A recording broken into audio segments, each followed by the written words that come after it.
नमस्कार माझ्या सखींनो, आजच्या आपल्या या कथेचा पुढचा भाग आपण पाहणार आहोत.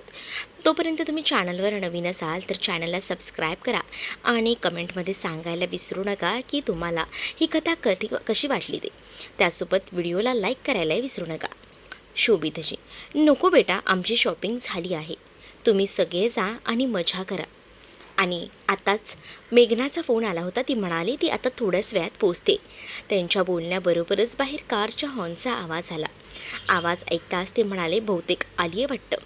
तेवढ्यात बाहेरून एक मुलगी आत आली. आत येताच ती थकलेल्या आवाजात म्हणाली, शेवटी पोचलेस.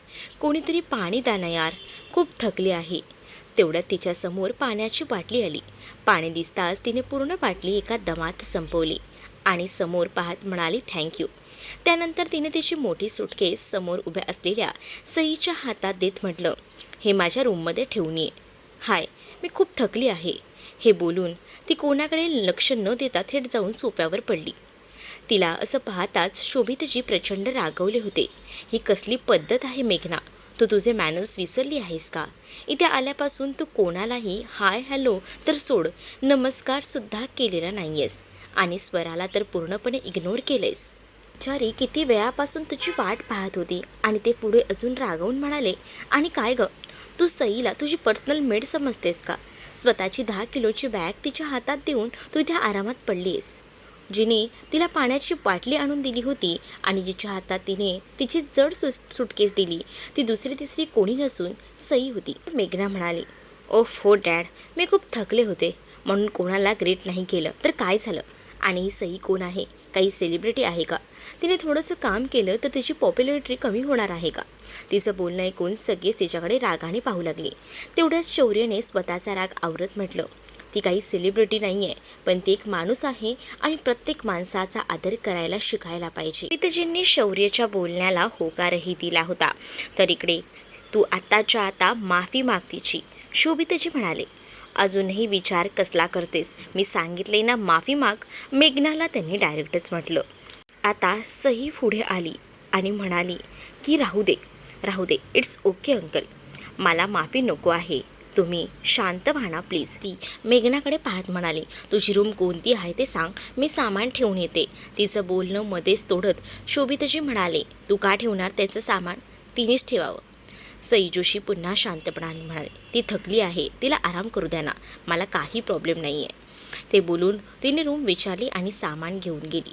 रूममध्ये पोचल्यावर सई काही क्षण तशीच उभी राहिली. संपूर्ण खोलीत तिचे फोटो लावलेले होते, लहानपणापासून आतापर्यंतचे. प्रत्येक फोटोमध्ये ती खूपच गोड दिसत होती. ती तो फोटो पाहतच होती. तेवढ्यात तिला मागे कोणीतरी उभं असल्याची जाणीव झाली. ती मागे वळणार इतक्यात मागच्या व्यक्तीने तिला भिंतीवर दाबलं. त्या व्यक्तीने तिला इतक्या घट्ट पकडलं होतं की तिला मानसुद्धा वळवता येत नव्हती. क्षणातच तिला आपल्या खांद्यावर कोणाच्या तरी गरम श्वासांचा स्पर्श जाणवला. सई पूर्णपणे घाबरली होती. तिला काहीच समजत नव्हतं काय करावं. तेवढ्यात मागच्या व्यक्तीचा हात तिच्या पाठीवर हळूहळू फिरू लागला. तिच्या पाठीला आधीच दुखापत झाली होती आणि त्या स्पर्शामुळे तिला आणखीन वेदना होऊ लागल्या. तिला फक्त एकच जाणून घ्यायचं होतं की तो माणूस आहे तरी कोण. तिने संपूर्ण ताकद जी आहे ती लावून मागच्या व्यक्तीला ढकललं आणि पटकन मागे वळून पाहिलं तर समोर शौर्य उभा होता. हे पाहताच तिच्या डोळ्यात संताप भरला. तिने जोरात त्याच्या गालावर एक थप्पड मारली. रागाने म्हणाली, ही कसली पद्धत आहे? तुमचं डोकं ठिकाणावर आहे ना? आणि माझ्या पाठीला दुखापत झाली आहे हे माहिती असून सुद्धा तुम्ही असं का केलं? संपूर्ण खोलीत कानाखाली मारलेली होती त्याचा आवाज घुमला होता. शौर्याचाही राग भडकला. त्याने तिचा हात पकडत तिला जवळ ओढलं आणि म्हणाला, मी काय करत होतो? तू काय करत होतीस? मामाने स्पष्ट सांगितलं होतं ना की तिचं सामान स्वतः ठेवायचं आहे तिने, मग तुला इथे पडायची काय गरज होती? तो पुढे म्हणाला, मला वाटलं तुझी दुखापत बरी झाली असेल म्हणून चेक करत होतो, पण जर दुखापत झाली होती तर एवढं जड सामान उचलायची काय गरज होती? पण नाही, तुम्हाला तर महान बनायचं असतं ना. आता इकडे सईच्या डोळ्यात पाणी आलं होतं. मला महान बनायचं नव्हतं, फक्त तिची मदत करायची होती. त्यात माझी काय चूक आहे? आणि तुम्ही जे केलं त्यामुळे मला किती दुखतंय माहिती आहे का? हे बोलतच ती रडू लागली. तिला रडताना पाहून शौर्याला स्वतःची चूक जाणवली.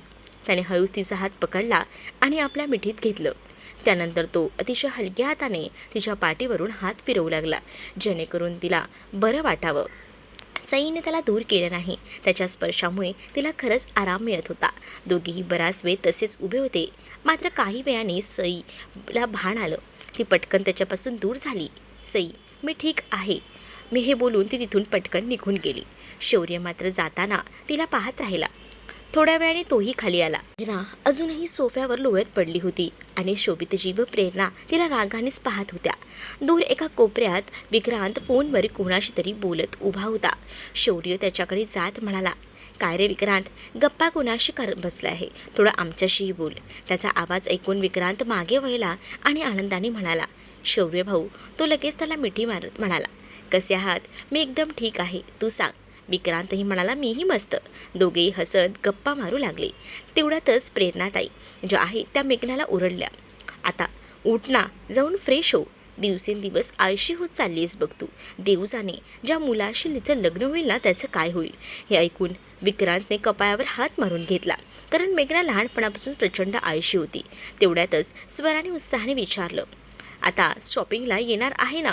शॉपिंग हा शब्द ऐकताच इकडे मात्र आता त्याच मेघनाचा सगळा आळस गायब झाला. ती उठून पटकन म्हणाली, हो हो, मी आताच फ्रेश होऊन येते, मग आपण सगळे शॉपिंगला जाऊया. हे बोलून ती वर पळाली. तिच्या जाण्यानंतर सगळ्यांनी सुटकेचा निश्वास घेतला. त्यानंतर संजनाने शालिनी आता सई आणि तन्वीकडे पाहत म्हटलं, तुम्ही तिघीही अजून इथेच काय करताय? जा पटकन तयार होऊन या. शालिनी म्हणाल्या, पण घरात खूप कामं आहेत. तिचं बोलणं मध्येच थांबवत अंकुश म्हणाला, कामासाठी नोकर आहेत, आता जा आणि तयार व्हा. शालिनी लगेच तयार व्हायला निघून गेली. सईने शौर्याकडे पाहिलं आणि तिला आधीचा प्रसंग आठवला. पुन्हा तो त्रास अनुभवू इच्छित नव्हती, म्हणून ती शांतपणे तयार व्हायला निघून गेली. तिच्या मागोमाग आता तन्वीही गेली. सगळ्या मुली आता तयार होत असताना मुलं खाली बसून गप्पा मारत होते. काही वेळाने सगळ्या मुली एक एक करून खाली आल्या. सगळ्यात शेवटी आली ती म्हणजे सई. सगळे शॉपिंगला निघणार इतक्यात अंजनी देशमुख म्हणाल्या, शॉपिंग कितीही करा, आधी नाश्ता करून जा. रिकाम्या पोटी कोणालाही बाहेर जाऊ देणार नाहीये. त्यावर महेश म्हणाला, ओफ हो यार, आम्ही बाहेर जाऊन खाऊ ना. अंजनीताईंचे त्यांनी कान उघडले. तुमची काळजी आम्ही नाही घेणार तर कोण घेणार? तेवढ्यात शौर्य शांतपणे म्हणाला, आई उशीर होतोय, काळजी करू नको, आम्ही बाहेर काहीतरी खाऊ, पण लंच घरीच करू. अंजनीताई थोड्या भावूक होत म्हणाल्या, सगळ्यांनी स्वतःची काळजी घ्या. त्यानंतर सगळे शॉपिंगसाठी निघाले. देशमुख विलामधून 10 गाड्या बाहेर पडल्या. पहिल्या आणि शेवटच्या गाडीत बॉडीगार्ड होते आणि मधल्या गाड्यांमध्ये बाकी सगळे. सुमारे अर्ध्या तासाने ते एका मोठ्या आणि अलिशान मॉलसमोर थांबले. मॉल बाहेरून जितका सुंदर होता तितका आतूनही होता. सगळे आपापल्या शॉपिंगमध्ये गुंतले. अंकुश आणि स्वरा एकत्र होते. निशांत, सई आणि त्याचसोबत संजना वेगवेगळ्या वस्तू ट्रॉलीमध्ये टाकत फिरत होते. ईशा आणि संजना ज्वेलरी सेक्शनमध्ये होत्या. त्यांच्यासोबत विक्रांत आणि वंशही होता. तर सई आणि तन्वी गर्ल्स सेक्शनमध्ये होत्या. इतक्या मोठ्या मॉलमध्ये त्या पहिल्यांदाच आल्या होत्या. प्रत्येक वस्तू सुंदर होती, पण त्याची किंमत त्यांच्या आवाक्याबाहेरची होती. तेवढ्यातच तन्वीची नजर एका सुंदर अशा गाऊनवर पडली. मागून आवाज आला, रोहनचा, एकदा ट्राय करून बघ ना. तन्वीने मागे पाहिलं तर समोर रोहन उभा होता. तन्वी म्हणाली, मला आवडलेला नाही आहे. रोहन हसत गाऊन तिच्या हातात देत म्हणाला, तुला काय आवडतं हे मला चांगलं माहिती आहे. आता जा आणि ट्राय करून ये. हे बोलून त्याने तिला ट्रायल रूमकडे ढकललं. काही वेळाने तन्वी बाहेर आली. तिला पाहताच रोहनच्या चेहऱ्यावर हलकी स्मितरेषा उमटली. पण म्हणाला, तू खूपच सुंदर दिसत आहे, अगदी एखाद्या राजकुमारीसारखी. हे ऐकून तन्वीच्या चेहऱ्यावर नकळत हसू उमटलं. तेवढ्यातच आता तिथे असणारी ही म्हणाली, खरंच ना, वाव तन्वी, तू खूप सुंदर दिसतेस. हसत तिला ब्युटिफुल असं म्हणत इशाराही केला. तेवढ्यातच शौर्य हळू आवाजात सईला म्हणाला, तू काय नाही काही घेतलंस? सई म्हणाली, आवडलं तर खूप काही, पण माझ्याकडे एवढे पैसे नाही आहेत.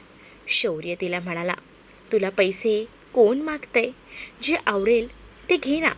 सई निरागसपणे म्हणाली, असं कसं घेऊ? इथे CCTV आहेत, चोरी करणं चुकीचं असतं. तिचं उत्तर ऐकून शौर्याने कपाळावर हात मारला. शौर्य म्हणाला, माझा अर्थ पैसे मी देईन. सई म्हणाली, नको नको, तुम्ही आधीच खूप खर्च करताय. हे ऐकून शौर्याचा संयम सुटला. त्याने लगेच मॉल मॅनेजरला बोलवलं. मॅनेजर आधीच शौर्यप्रताप देशमुखच्या आगमनामुळे तणावात होता. शौर्याचा आवाज ऐकताच तो घाबरत धावत आला. शौर्य त्याला म्हणाला, या मॉलमधला सर्वात महाग ड्रेस मला आत्ताच्या आत्ता पाहिजे. मॅनेजरने लगेच स्टाफला बोलवलं. काही मिनिटात अनेक महागडे ड्रेस समोर आणले गेले. त्यातून शौर्याने एक ड्रेस निवडला आणि सईच्या हातात देत म्हणाला, जा, हा ट्राय करून ये. त्याच्या रागामुळे सई थोडी घाबरली होती. काही न बोलता ती शांतपणे ट्रायल रूममध्ये निघून गेली. तुम्हाला हा भाग कसा वाटलाय नक्कीच कमेंटमध्ये सांगा. त्याचसोबत तुम्ही जर आपल्या चॅनलवर नवीन असाल तर चॅनलला सबस्क्राईब करा. लवकरच पुढचा भागसुद्धा येणार आहे आणि तो नक्कीच थोडा मोठा असेल. मला कळतं आहे की तुम्हाला हे भाग छोटे होत असतील, बरोबर ना? कमेंटमध्ये मला सांगा. पण हां, तुम्ही मला कमेंट करतच नाही आहे की हा एपिसोड तुम्हाला कसा वाटतो आहे तो. कारण हे बनवण्यामध्ये खूप वेळ जातो आहे आणि तुम्हाला खूप सुंदर अशी स्टोरी मिळावी असा माझा हेतू असतो. त्यामुळेच मी त्यासाठी भरपूर वेळ देते. सो प्लीज तुम्ही कमेंटमध्ये मला नक्कीच सांगा आणि लाईक करायला विसरू नका.